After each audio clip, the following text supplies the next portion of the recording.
Amigos, muy buenas noches. Para nuestro país el comercio exterior es muy importante y particularmente el que va a los Estados Unidos. Un 80% de lo que exportamos va a ese país. Autos, camiones, alimentos, pantallas, dispositivos médicos. Es probable que en su trabajo usted sin saberlo tenga que ver con algún insumo que se integra a lo que se envía a los Estados Unidos. En enero habrá un nuevo gobierno. Joe Biden ganó las elecciones al repudiado Donald Trump. ¿Cuál es el panorama para nuestras exportaciones en 2021? ¿Estamos listos para aprovechar el TEMEC, este acuerdo comercial recién firmado? Nos acompañará Fernando Ruiz Huarte. Él es el director general del Consejo Empresarial Mexicano de Comercio Exterior, el COMCE. Lo invito a que nos acompañe. Fernando, muy buenas noches. Gracias por la oportunidad. Buenas noches. Y bueno, pues está terminando este 2020, un año complicadísimo, un año en el que la economía de los Estados Unidos decreció, que es nuestro principal socio. ¿Cómo termina el año, este 2020, para el comercio exterior de nuestro país, Fernando? Primero que nada, buenas noches, Alberto, qué gusto saludarte. Pues mira, este año debemos de terminar entre un 10 y un 8% abajo de las exportaciones que logramos el año pasado. Y esto debido pues a la pandemia y fundamentalmente a que nuestro principal cliente, como bien lo dices tú, son los Estados Unidos de Norteamérica, a donde dirigimos al mes de octubre de este año el 82% de nuestras exportaciones. De tal manera que esa es una de las razones por las cuales estamos reduciendo nuestras exportaciones. Estamos demasiado eh, dirigidos hacia los Estados Unidos de Norteamérica. Por otro lado, uno de los principales sectores de exportación de México es la industria automotriz, y esta al mes de octubre trae un decrecimiento de poco más del 21%. Y entonces esta es otra de las razones por las cuales estamos terminando este año con más o menos un 10-8% abajo, porque el resto de las manufacturas están decreciendo al mes de octubre un 7%, cosa que no es muy grave, pero sí la dependencia del mercado americano, por un lado, y por otro lado, en que estamos muy concentrados en la industria manufacturera, en la industria automotriz, que normalmente representa 25-28% de las exportaciones. Fernando, ¿qué podemos esperar para el 2021? Pues aparentemente hasta ahora todos los analistas estiman que la economía de los de Estados Unidos retomará su crecimiento. ¿Qué podemos esperar para la economía de los Estados Unidos y para nuestras exportaciones? ¿Podrían mejorar los números, Fernando? Seguramente la economía americana va a crecer para el año próximo. No sé si vaya a llegar a los mismos niveles que tenía antes de la pandemia, pero sí definitivamente va a crecer y eso nos va a jalar nuevamente en nuestras exportaciones. El tema que hay que ver es cómo se resuelve la crisis económica en los productos no de consumo, sino de bienes de capital. No tanto bien, de uso duradero, como es el caso de la industria automotriz, porque dependemos mucho de la industria automotriz y si esta crece, evidentemente vamos a llegar a los niveles que teníamos poco antes de la crisis, de tal manera que yo espero que sí sea un año mejor que el de ahora, pero dependemos mucho de cómo se maneje la economía americana. Sí, lo que yo he visto, Fernando, algunos analistas estiman que pues, la recuperación de la industria automotriz, digamos, el mercado de autos en Estados Unidos todavía no alcanzará a tener el nivel que se tenía en 2019. En ese sentido, creo que pues ahí como que hay un tema que no nos ayuda mucho, ¿verdad? Así es, por eso te mencionaba yo al principio que más o menos entre el 25 y el 28% de lo que exportamos es industria automotriz. Si la industria automotriz, la venta de autos no crece en el mercado americano, pues no van a crecer fuertemente nuestras exportaciones en este sector. Lo que tenemos que buscar es la manera de diversificar nuestras exportaciones de este sector a otros mercados. Sí, y en ese sentido, ¿qué estamos haciendo, Fernando, para la diversificación? Un tema que se ha trabajado en los últimos años, pero cada vez que regresamos a platicar del mismo, tenemos la misma concentración. ¿Qué estamos haciendo y qué se puede hacer? ¿Qué debemos hacer, Fernando? Mira, yo creo que uno de los temas que tenemos que hacer es aprovechar el mercado asiático. El mercado asiático es el que más rápido se está recuperando de esta crisis. Y ahora con este gran acuerdo que hicieron los chinos con 14 economías más asiáticas, donde tenemos acuerdos comerciales con ellos, con la mitad de estos países, habría que aprovechar ese acuerdo. Yo le sigo llamando el TPP-11, y Ujú. además ver qué va a pasar con los Estados Unidos.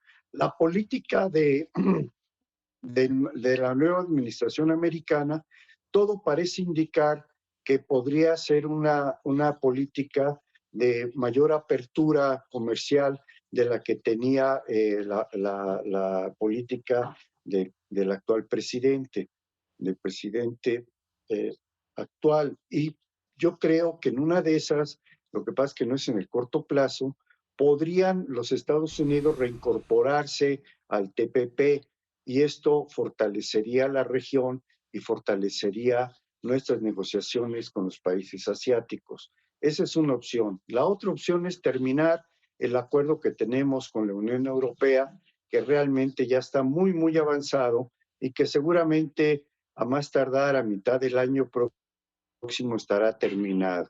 Ese es un mercado muy importante que no le hemos puesto la atención que merece. Y seguir promoviendo nuestras exportaciones en nuestro mercado natural, que son Centro y Sudamérica. Tenemos, por un lado, acuerdo con los 5 países centroamericanos más Panamá, y con los países de Sudamérica, con todos tenemos acuerdo, y sobre todo Mercosur, con Mercosur, que es una región importante en donde también tenemos que ver. Ahora, en lo que hace al TEMEC, Fernando, ¿qué tan bien preparados estamos como país? Digamos, ¿qué política se han hecho las políticas? ¿Se están empujando las políticas para aprovechar el famoso TEMEC, que es el acuerdo renovado, el trilateral que tenemos con Estados Unidos y Canadá, Fernando? Sí, mira, hay que recordar que el TEMEC yo lo veo como una continuidad del Telecán, porque en la apertura comercial realmente no se tocaron los sectores en general, se mantiene los aranceles cero, se mantiene la eliminación de barreras. En el único sector donde tuvimos cambios importantes es en el sector automotriz, en las reglas de origen. Ujú. Ahí me parece que además, pero tenemos un plazo para cumplir con las reglas de origen, de tal manera que me parece que en estos próximos 3 años dependemos más de la activación del consumo de automóviles que del acuerdo de libre comercio. Con estas reglas de origen, Fernando, hay quien dice que podrían venir muchas autoparteras asiáticas para tratar de aprovechar pues, estas reglas, nuevas reglas de origen, en donde hay una mayor integración de partes locales. ¿México podría estar preparado para atraer a estas empresas o Estados Unidos las atraería? ¿Cómo estás viendo esa correlación de fuerzas? Mira, me parece que el tema es que la regla de origen ahora tiene un componente mayor regional. Y entonces, entre Canadá, Estados Unidos y México, vamos a competir por estas inversiones de los proveedores de la industria automotriz, no solo asiáticos, sino también europeos. De tal manera que ahí lo que tenemos que ver es ver cómo fortalecemos nuestra política para aprovechar que la mayor parte de las inversiones se vengan a México. Eh, Tenemos que ver cómo hacemos para que haya estímulos a la inversión extranjera. Es decir, y uno de los temas me parece que son fundamentales es el tema seguridad. El tema seguridad es muy importante.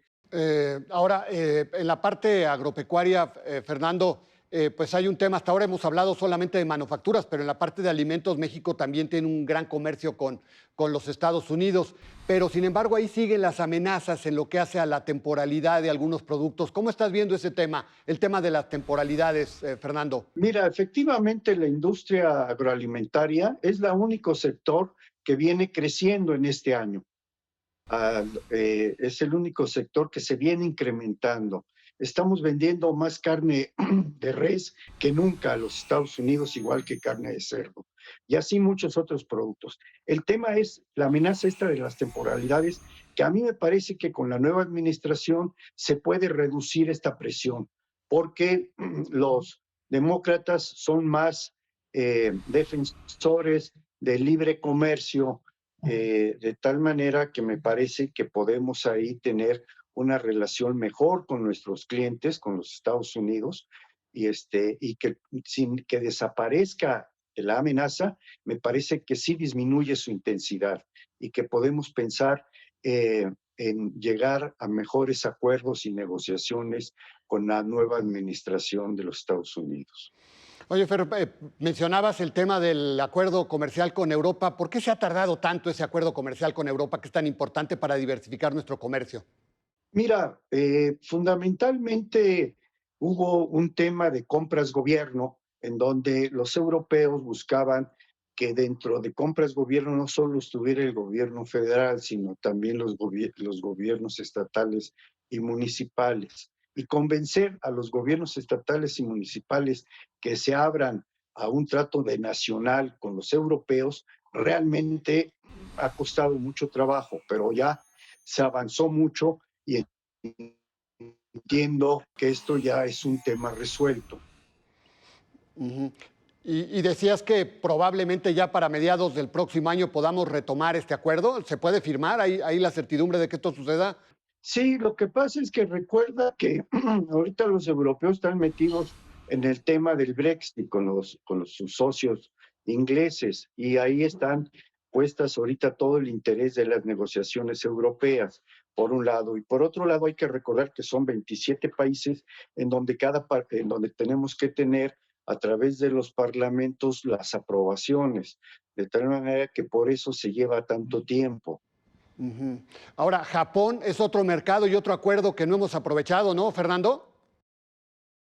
Claro, Japón es un gran mercado y hoy más que nunca nos tenemos que acercar con los japoneses porque ellos forman parte de este nuevo gran acuerdo asiático, y nosotros tenemos el acuerdo del TPP con Japón. Puede ser un gran aliado nuestro para llegar a este gran mercado asiático y para este gran crecimiento. Sin duda, no solo pensar en el mercado japonés, sino como puerta de entrada a este gran mercado asiático.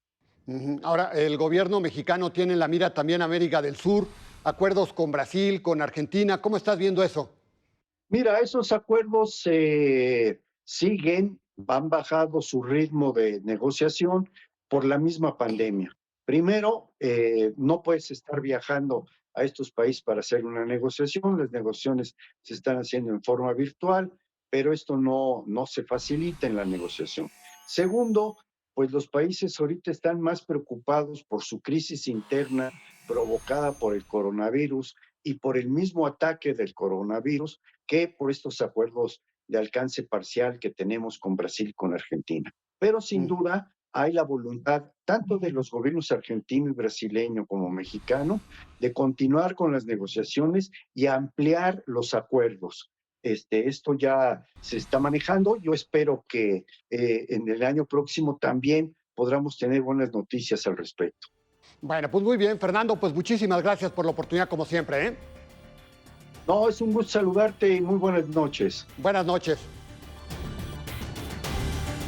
No hay ningún país en el mundo que no tenga que ver con el comercio. Este es básico, aunque ahora amenazado por el proteccionismo, por la crisis. Veremos si los demócratas empujan una mayor apertura.